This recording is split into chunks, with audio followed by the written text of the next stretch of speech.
Arnar Gunnarsson, þjálfari Selfoss, 3 leikir og 6 stigum út í IBF. Byrjum hérna á sigri í bikar, tökum svo út í Eyjum og jafntefli heima til að sanngjörn úrslit.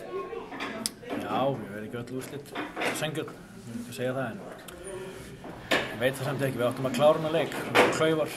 Við erum konir með þetta, látum reka okkur út af, vissum boltan, þeir fá 2-3 hraðablaup og komast inn í leikinn þannig.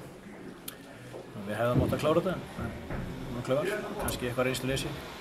Akkurat, mér finnst vörnin svona la í dag og sóknin kannski ekki alveg eins góð hún hefur verið. Nei. Kanntu einhverja skýringar á því?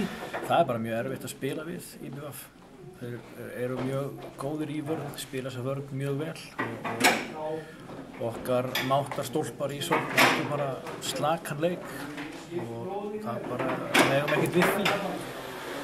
Og reyndar Sjóli frábær í seinni hálfleik. Sjóli búinn að vera gífurlega öflugur í öllum þessum leikjum. Og hann er að komast í betra stand og það er bara vonandi að vera framhald á því. Nú þurfa bara aðrir að halda áfram að stíga upp svo þetta verið auðveldara.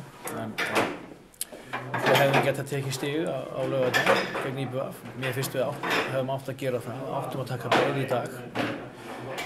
Liðið er að bæta sig, finnst mér, svona viku fyrir viku, þannig að vonandi bara náum við að byggja á því áfram.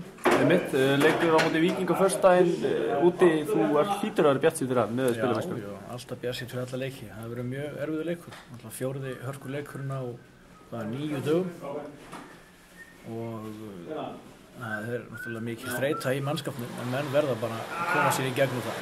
Það er ekkert öðruvísi. Þetta er erfitt og mótamál HSÍ finnst mér verið í sögulegu lágmarki þennan veturinn. Við spilum 10 leiki á 5 vikum og 11 leiki á 12 vikum fyrir áramót. Þetta er mjög sérkennlegt en þetta er bara okkar hlutskipti. Það eru öll liðir sem lenda í þessu.